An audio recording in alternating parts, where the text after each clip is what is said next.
आज का एक्सप्लेनर। 15 दिन में तीसरी बार क्रैश, क्या खतरे में भारतीय यूपीआई सिस्टम। रोज 80,000 करोड़ रुपए का ट्रांजैक्शन, दुनिया भर में धाक। भारत में हर घंटे 2.5 करोड़ से ज्यादा यूपीआई ट्रांजैक्शन होते हैं। ये इतना भरोसेमंद है कि तमाम लोगों ने कैश रखना ही छोड़ दिया है।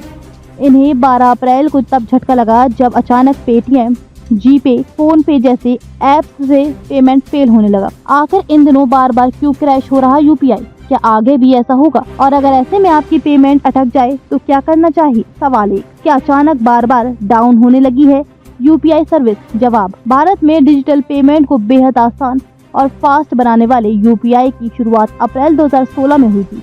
महज 9 सालों में ही ये हमारी जिंदगी का जरूरी हिस्सा बन गया। देश में हर रोज करीब 60 करोड़ यूपीआई ट्रांजैक्शन के जरिए करीब 80,000 करोड़ रुपए का लेन देन होता है।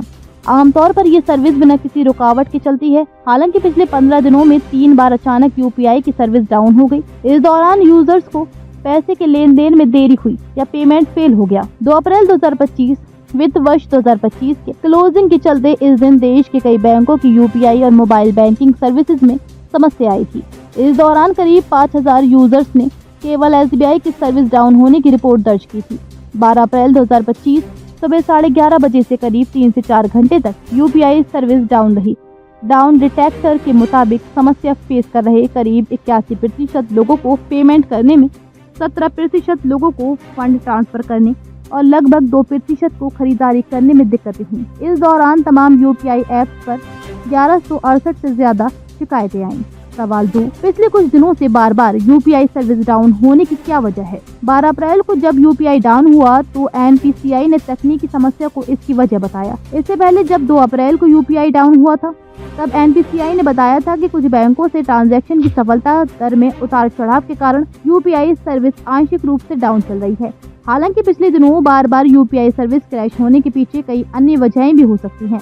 एनपीसीआई के आंकड़ों के मुताबिक फरवरी 2025 तक अमूमन रोजाना करीब 52 करोड़ ट्रांजैक्शन होते थे, लेकिन मार्च में ये बढ़कर करीब 60 करोड़ हो गए हैं। फरवरी में करीब 1610 करोड़ ट्रांजैक्शन हुए, जबकि मार्च में 1830 करोड़। एनपीसीआई ने 8 अप्रैल को घोषणा की थी कि वे इंटरनेशनल यूपीआई ट्रांजैक्शन के लिए क्यूआर कोड के इस्तेमाल को सीमित कर रहा है। ऐसे में हो सकता है कि इसके लिए यूपीआई के बैक एंड पर कुछ काम चल रहा हो और सर्वर उसमें व्यस्त हो। इसके चलते घरेलू ट्रांजैक्शन प्रभावित हुए हों। कुछ मामलों में यूपीआई की समस्या एनपीसीआई के सिस्टम की बजाय बैंकों के अपने सर्वर से जुड़ी होती है।